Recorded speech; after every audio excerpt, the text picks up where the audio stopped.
Hello, je suis Victoria et j'ai 23 ans.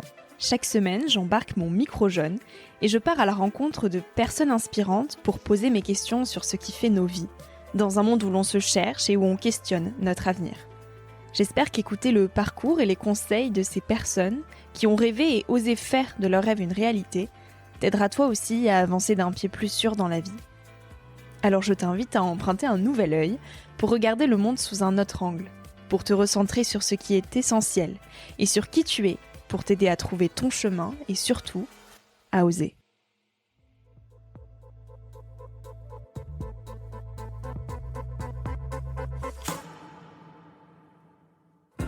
À travers l'urgence écologique, on peut repenser tous les sujets. Et c'est un défi absolument inédit dans l'histoire de l'humanité qui nous amène à penser, en fait, d'une certaine manière, à changer de civilisation. Je trouve ça absolument passionnant d'essayer de réfléchir à un maximum de personnes possibles en se disant vers quelle société on a envie d'aller, qu'est-ce qu'il faut qu'on arrête, qu'est-ce qu'il faut qu'on continue, qu'est-ce qu'il faut qu'on change, quels vont être les métiers de demain.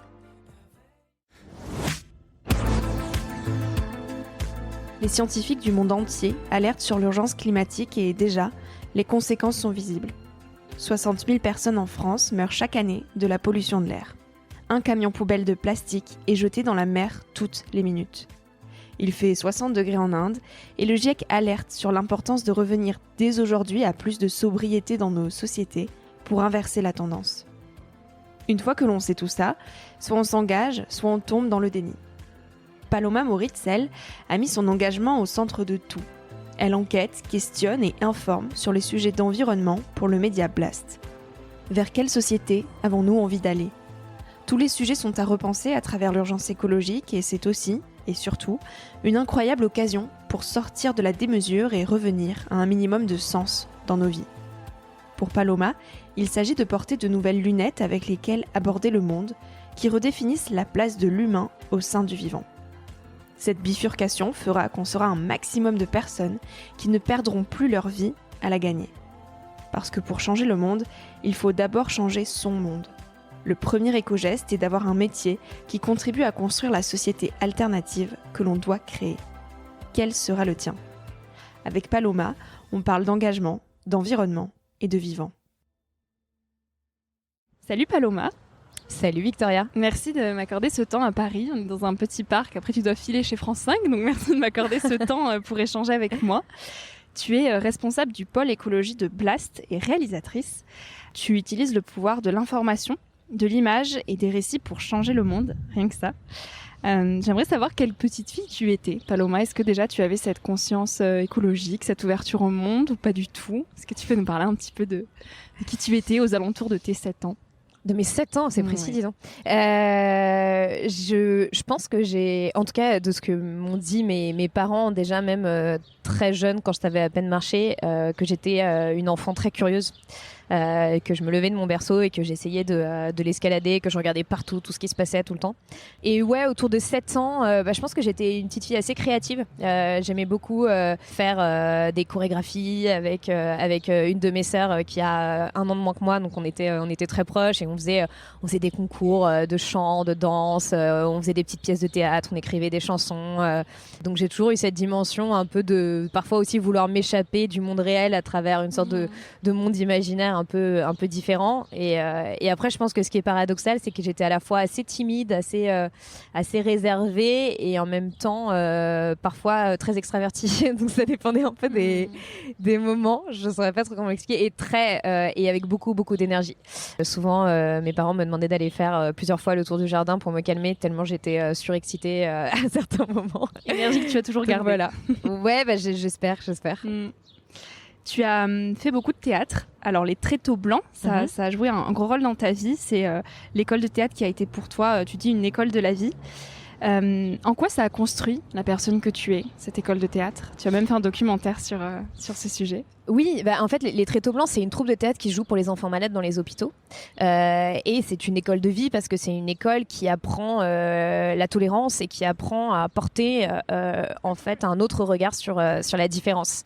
C'est-à-dire avoir la différence autour de soi comme une richesse et non pas comme quelque chose qui pourrait nous faire peur. Et malheureusement, c'est beaucoup le cas aujourd'hui dans notre société. Donc l'idée derrière les Tréteaux Blancs, c'était d'apprendre, c'est de dire en fait un enfant n'est malade que dans le regard d'un autre. Et d'une certaine manière, on pourrait aussi transposer ça à peu toutes les discriminations qu'il peut y avoir dans notre société aujourd'hui. Et en fait, j'ai rejoint cette troupe quand j'avais 10 ans. J'ai un peu fait du forcing parce que normalement, il fallait avoir 11 ans pour rentrer. Et j'y suis restée pendant un peu plus de 5 ans.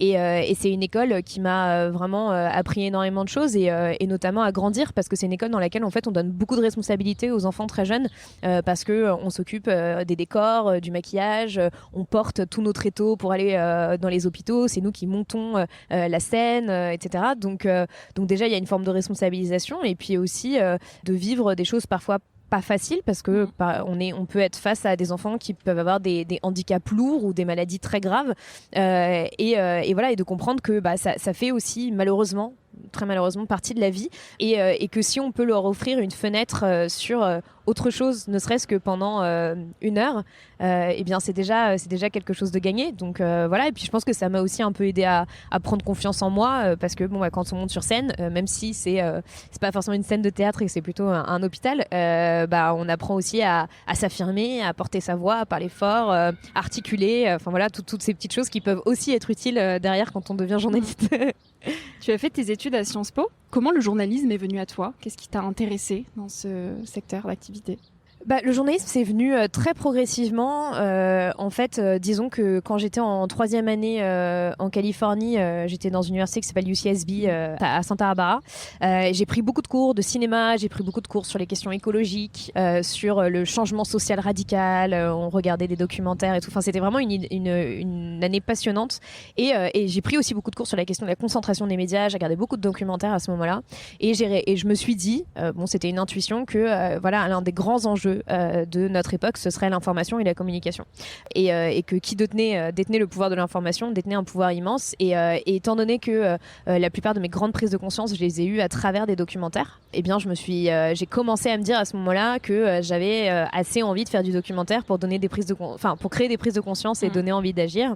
Et puis après, c'est venu progressivement. En fait, j'ai fait une année de césure, j'ai fait un master derrière, je suis partie à Shanghai. Donc ça, c'est à la Fudan University à Shanghai. J'ai passé une année absolument géniale en Chine. Mais disons que c'est venu petit à petit, ça s'est petit à petit imposé à moi. Et la prise de conscience écologique, du coup, elle est venue comment ? Grâce à un documentaire aussi ? Je dirais qu'elle est venue autour de, peut-être un petit peu avant, mais en tout cas le moment dont je me souviens vraiment, c'est autour de 2006, avec le film d'Al Gore, Une vérité qui dérange. Qui m'a beaucoup marqué à l'époque. Et alors à 20 ans, comment tu te projetais dans la vie des grands ? Est-ce que déjà tu étais certaine de vouloir être journaliste toute ta vie ou tu te cherchais encore un petit peu ?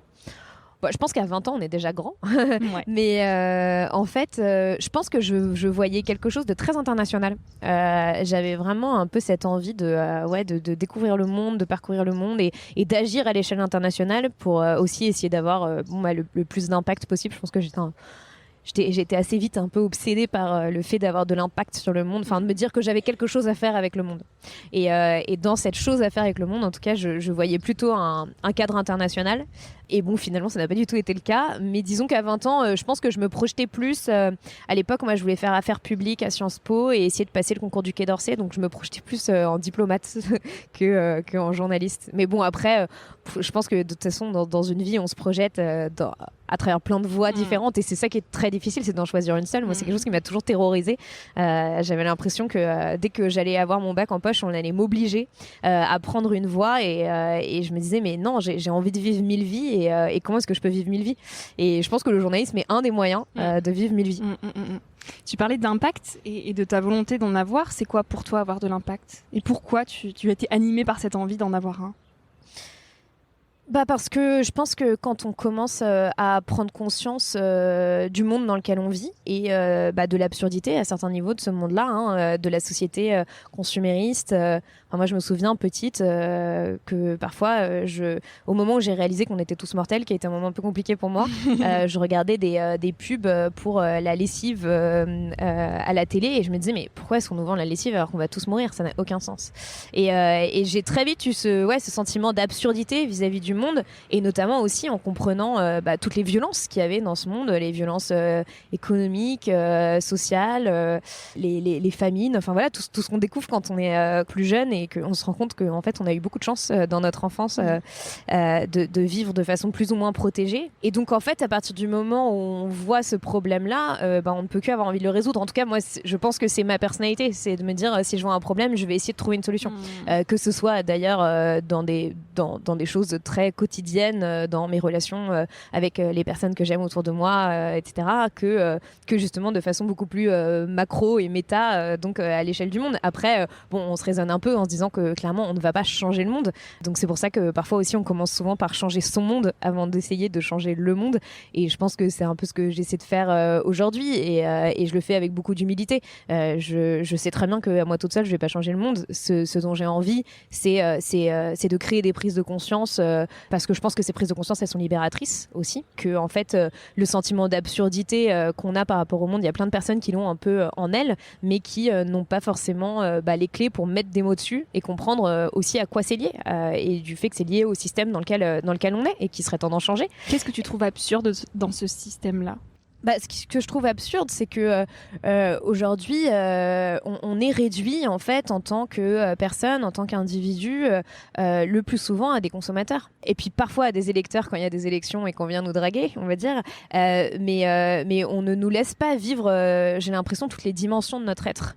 Qu'il y a une grande part, de sensibilité qui manque. Et donc du coup, il y a beaucoup de personnes qui se retrouvent un peu bloquées dans ce système-là et qui vont faire un métier qu'elles n'aiment pas et se retrouver à consommer pour essayer de combler un vide qui finalement est impossible à combler parce que le véritable bonheur réside ailleurs. Et moi, je suis assez obsédée par cette question du bonheur. C'est-à-dire que je pose souvent cette question aux gens en leur disant est-ce que vous êtes heureux ? Et c'est marrant parce que c'est une question qui est souvent vue comme un peu trop intime. Enfin, les gens trouvent ça très étrange que je leur pose cette question alors qu'elle me paraît évidente en fait. Enfin, je pense qu'on est là on vit cette vie pour essayer quand même, en tout cas, d'atteindre une certaine forme de bonheur. Et évidemment, il s'en va, il revient, il est pas tout le temps là. Mais pour moi, c'est ça le but de ma vie, c'est quand même d'être heureuse. Qu'est-ce qui rend une vie heureuse selon toi ? Je pense que justement une vie heureuse c'est une vie qu'on ne subit pas. Alors évidemment que c'est pas possible pour tout le monde, mais je pense qu'en fait on peut toutes et tous trouver des interstices de liberté dans nos vies. Même pour des personnes qui seraient dans des situations de précarité extrême, on a toujours des petits arbitrages, des petits choix qu'on peut faire pour reprendre le pouvoir sur sa propre vie. Et pour moi une vie heureuse c'est une vie dans laquelle on a essayé de développer ses capacités en tant qu'être un maximum, dans laquelle on a créé des relations autour de soi. Moi je trouve ça, ma famille, mes amis, pour moi c'est extrêmement important, c'est une des choses les plus importantes. Donc c'est une vie aussi où il y a beaucoup d'amour. Et ça, l'amour, il n'y a pas besoin d'avoir de l'argent ou un grand appartement pour en avoir autour de soi. C'est la disponibilité de tout le monde en fait. Donc oui, et puis après c'est aussi une vie dans laquelle on a essayé au maximum de ne pas rester enfermé, je pense, où on peut se retourner sur sa vie à la fin en se disant j'ai vécu et j'ai eu des moments de bonheur et j'ai eu des moments de liberté et finalement j'ai assez peu de regrets. En quoi l'engagement, ça peut donner un sens à nos vies ? Je pense que l'humain a besoin de se référer à quelque chose de plus grand que lui, quelque chose qui le dépasse. Alors longtemps ça a été les religions et on voit que c'est quelque chose qui commence à pas mal reculer en France. Je dis pas forcément dans le monde mais en tout cas en France et notamment chez la jeune génération qui est pas forcément très très croyante, on va dire, et en même temps on peut croire à totalement autre chose, et je pense que en fait l'engagement consiste à aussi croire qu'une autre société est possible, et à suivre un certain nombre d'idéaux, et de se dire que ces idéaux sont des sortes de caps vers lesquels on va essayer d'aller. Et donc évidemment que ça donne du sens à nos vies, parce que ça nous donne une direction, en disant voilà, moi à mon échelle je vais œuvrer pour une société plus juste, plus soutenable, plus égalitaire, etc. Toi, ton levier d'engagement, c'est l'écologie. Qu'est-ce qui te passionne dans cette question-là ? En fait, ce que je trouve absolument passionnant avec l'écologie, c'est que pour moi, c'est un sujet... En fait, ce sont des nouvelles lunettes à adopter pour regarder le monde. Et c'est un sujet à travers lequel on peut regarder absolument tous les sujets. Puisque, en fait, il redéfinit la place de l'humain au sein du vivant.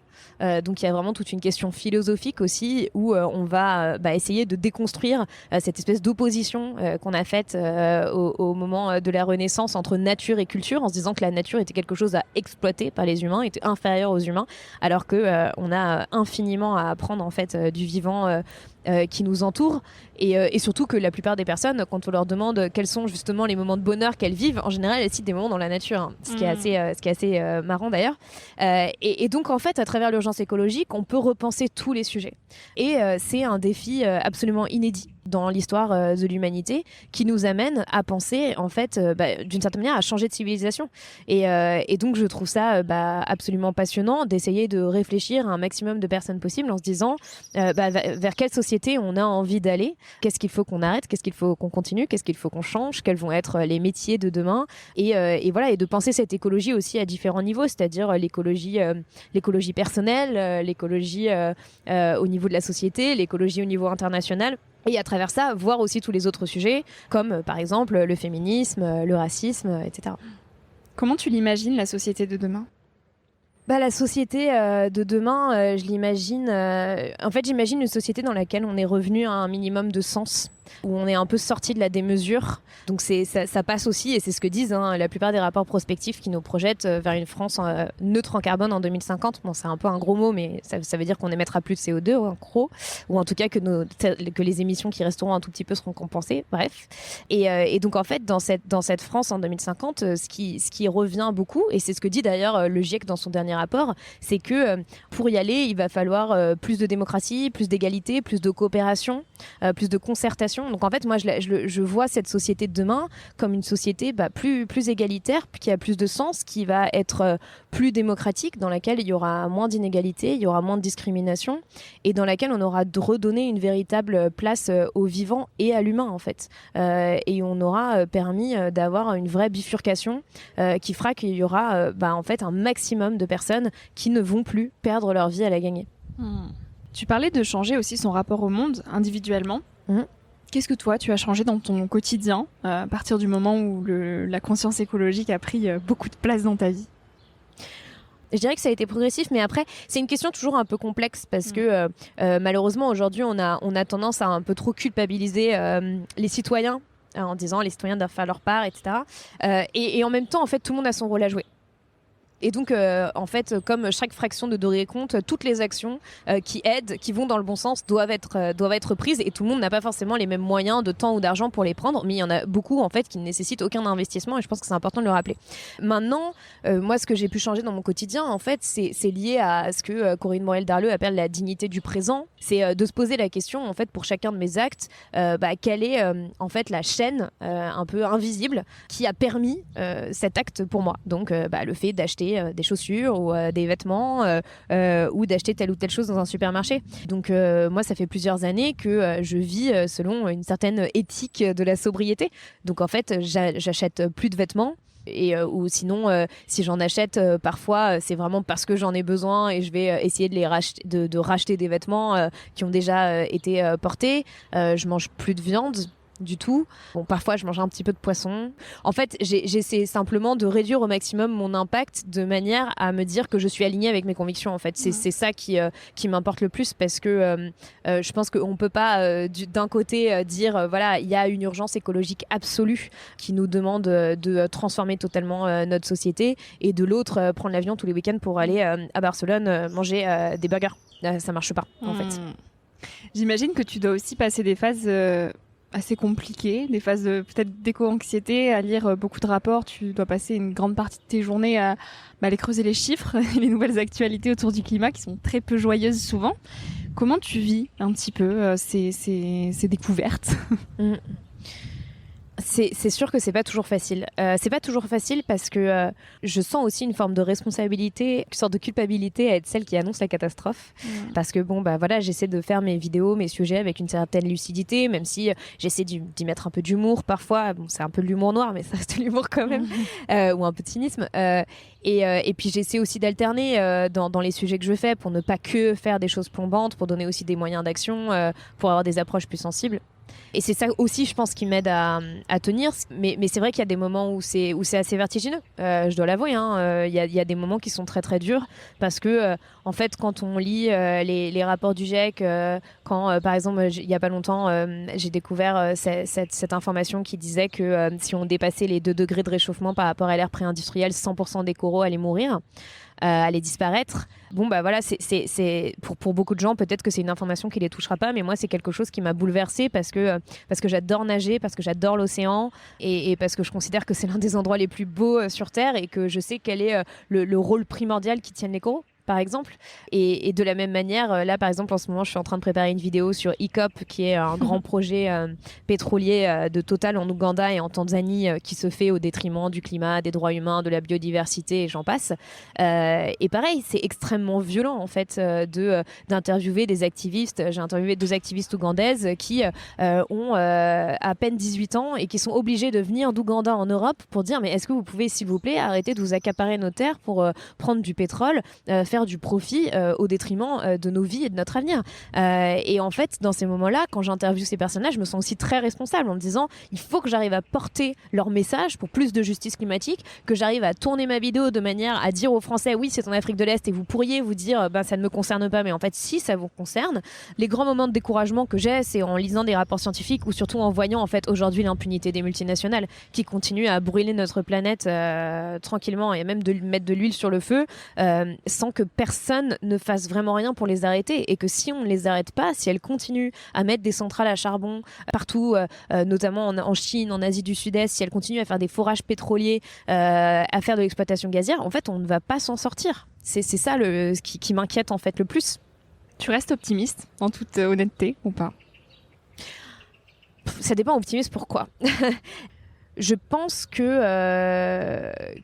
y a beaucoup de signaux faibles qui montrent que quand même notre société est en train de changer. Je veux dire, l'urgence écologique n'avait pas du tout la même place dans le débat public il y a ne serait-ce que 5 ans. Moi, il y a 10 ans, j'étais déjà passionnée par ces questions. Mes amis m'envoyaient des articles en me disant « Tiens, j'ai pensé à toi », comme si c'était un hobby. On voit bien que ça a changé. Maintenant, est-ce que ça va se faire assez vite ? Je ne le pense pas.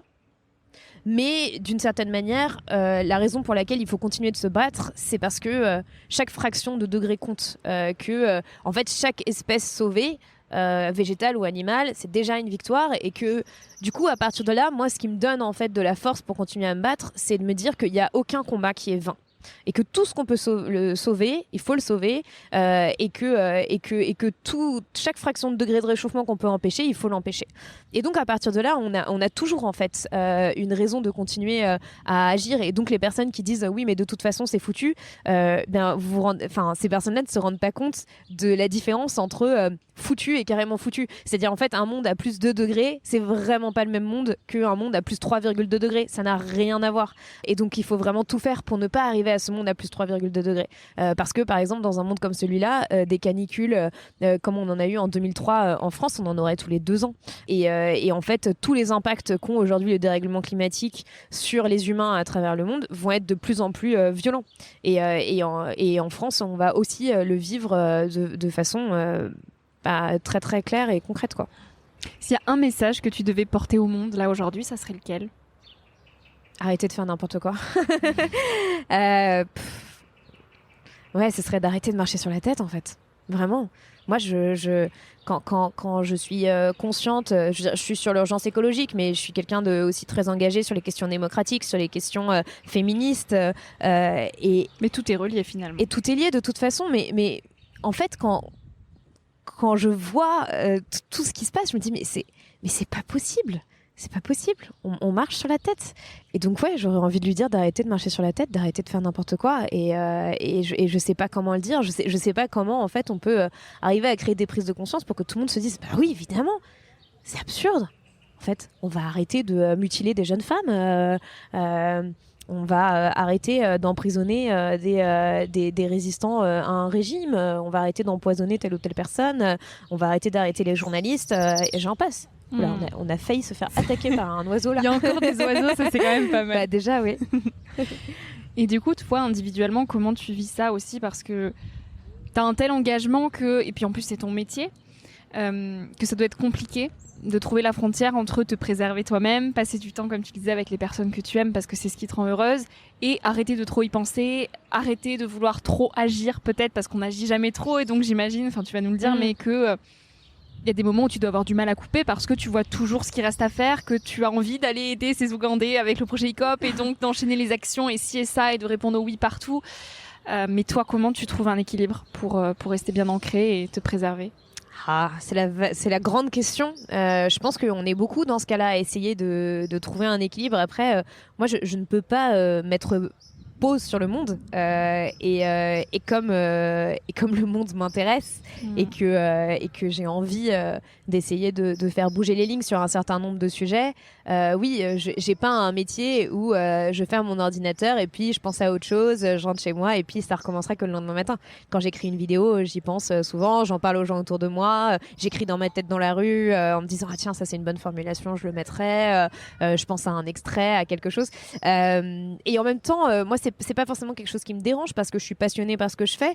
Maintenant je pense qu'il y a aussi tout un sujet autour de l'écologie personnelle, c'est-à-dire que cette sobriété et ce bon usage des ressources en quelque sorte il doit se faire aussi à l'échelle de nous et de nos vies, c'est quelque chose de très important et malheureusement on est dans un monde qui ne fait que l'éloge de la vitesse, de l'intensité, puis moi j'aime l'intensité aussi donc je la cultive beaucoup dans ma vie donc j'essaie de trouver un équilibre, mais c'est vrai que comme j'ai envie de vivre comme je le disais 1000 vies en une vie et 1000 choses à la fois, je peux avoir tendance alors que je viens de faire une vidéo et que je suis épuisée d'accepter je sais pas une soirée et puis ensuite d'aller à telle conférence et puis d'aller faire telle chose et puis en fait je rentre chez moi il est 2h du matin et je me dis oula qu'est-ce qui s'est passé et puis ça recommence demain et parfois je regarde une semaine et j'ai l'impression qu'il s'est passé un mois tellement j'ai vécu de choses différentes et je pense que c'est très important d'apprendre à infuser un peu dans ces moments-là parce qu'on vit tellement de choses tellement fortes que tu te rends même plus compte de ce que tu vis. Ouais, c'est ça un peu qui me manque aujourd'hui, c'est d'apprendre à aussi parfois un peu faire des pauses et infuser.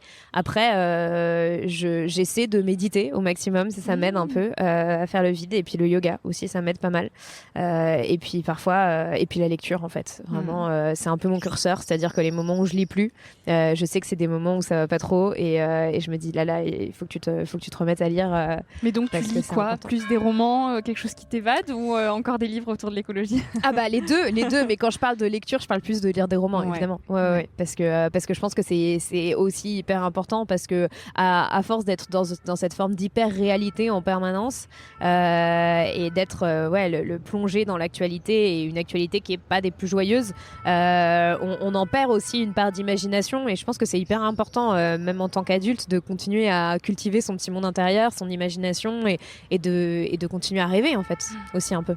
Ton quotidien concrètement il ressemble à quoi? Comment tu prépares tes vidéos? Qu'est-ce que tu fais? Parce que peut-être que je t'ai présenté comme responsable du pôle écologie chez Blast, mais il y en a beaucoup peut-être qui ne connaissent pas Blast et qui du coup se rendent pas bien compte de ce que tu fais au quotidien. Alors Blast, c'est un média indépendant absolument génial, donc je vous conseille de vous abonner et de regarder nos vidéos. Et j'avais interviewé Salomé Saké avec qui tu travailles, qui travaille aussi chez Blast. Salomé Saké qui est une amie et qui est une super journaliste. Et donc si vous voulez regarder les vidéos de Blast, vous pouvez aller sur la chaîne YouTube de Blast et en fait il y a un truc pas mal, c'est qu'on a des playlists. Donc par exemple il y a une playlist économie si vous voulez regarder tous les sujets de Salomé, il y a une playlist écologie si vous voulez regarder la plupart de mes sujets, même si parfois on fait des sujets sur d'autres choses justement plus politiques ou autres. Et puis après vous pouvez regarder tout retrouver aussi sur le site internet de Blast, blast-info.fr. Pour en revenir à mon quotidien, en fait mon quotidien, je n'ai pas de quotidien. Mais je pense que c'est aussi parce que je mets un point d'honneur à ne pas avoir de quotidien. J'ai du mal à me dire que toutes mes journées vont se ressembler. C'est quelque chose qui m'a toujours fait très très peur, même petite, en me disant, en imaginant la vie de bureau et en me disant je peux pas, je tiendrai pas en place et je m'ennuierai. Donc j'essaie de pas avoir un quotidien. Après évidemment il y a quand même des choses qui reviennent. Le fait est que, en fait, la plupart du temps, chaque semaine, soit je vais faire une vidéo de décryptage, donc face caméra, donc une vidéo où je vais tout écrire, je vais écrire tout le texte, et puis je vais aller chercher tous les extraits vidéo que je mets dans ma vidéo, la musique, les images, les articles, etc. Ou je vais faire un entretien. Et donc ça s'organise différemment, mais typiquement les semaines où je fais une vidéo face caméra, ben, en fait, les lundis, mardis, je passe ma journée à écrire, donc en faisant ce que j'appelle l'aspirateur. Donc au début je lis plein d'articles, je regarde plein de vidéos, et ensuite à partir de là j'écris, et puis j'ajoute des extraits vidéo, des choses, et puis je relis, je re-regarde, et ensuite le mercredi je tourne. Et après, je gère le montage de la dite vidéo. Aussi. Non, c'est pas moi qui le monte. C'est pas moi qui monte, mais en fait, j'ai un document où j'ai tout écrit. Donc, mon texte, les extraits vidéo que je veux ajouter, les captures d'écran que je veux d'articles, les photos, etc. Et ensuite, je laisse le monteur ou la monteuse avec. Et puis ensuite, on travaille ensemble, parce que il y a des choses où parfois j'ai mis, je sais pas, il y a beaucoup se joue dans le rythme en fait, notamment sur YouTube. Donc c'est aussi parfois de se dire, ah bah non, cet extrait il est un peu trop long. Ah bah non, en fait, ce détail-là que je donne, il sert à rien. Là, on va ajouter une petite musique. Là, on va ajouter telle image. On va essayer de booster un peu avec ça. Donc voilà. Donc en général, on fait ce travail de montage autour, et puis parfois et souvent pendant le montage je prépare une autre vidéo où je cale mes prochains entretiens. Et puis après il y a aussi quelque chose de plus en plus présent qu'on vit Salomé et moi depuis un moment. Moi c'était déjà le cas pour d'autres activités, mais où en fait dans la semaine je vais aussi avoir plusieurs fois des conférences, des tables rondes, ou parfois des sollicitations médias. Donc voilà, je jongle un peu entre les deux pour quand même laisser la majorité de mon temps à Blast, quoi. Et alors c'est une info que j'ai pas réussi à retrouver. Tu as travaillé chez On est prêt en tant que chef éditorial. Est-ce que tu y es encore ou pas? Non, j'y suis plus. J'ai été directrice éditoriale de On est prêt pendant, je dirais presque 2 ans, 1 an et demi. Et puis surtout, en fait, je me suis occupée de tout le dispositif pour couvrir la Convention citoyenne pour le climat. Et donc, on y était tous les week-ends, et c'était absolument passionnant parce que j'ai vécu cette expérience de l'intérieur. Pour rappel, c'est quand même 150 citoyens et citoyennes qui ont été tirés au sort pour trouver des mesures pour réduire nos émissions de gaz à effet de serre d'au moins 40% d'ici à 2030. Donc, en gros, pour être en accord avec l'accord de Paris. Et ce, dans un esprit de justice sociale. Et donc, en fait, c'était des débats tous les week-ends, des citoyens qui étaient formés sur ces questions.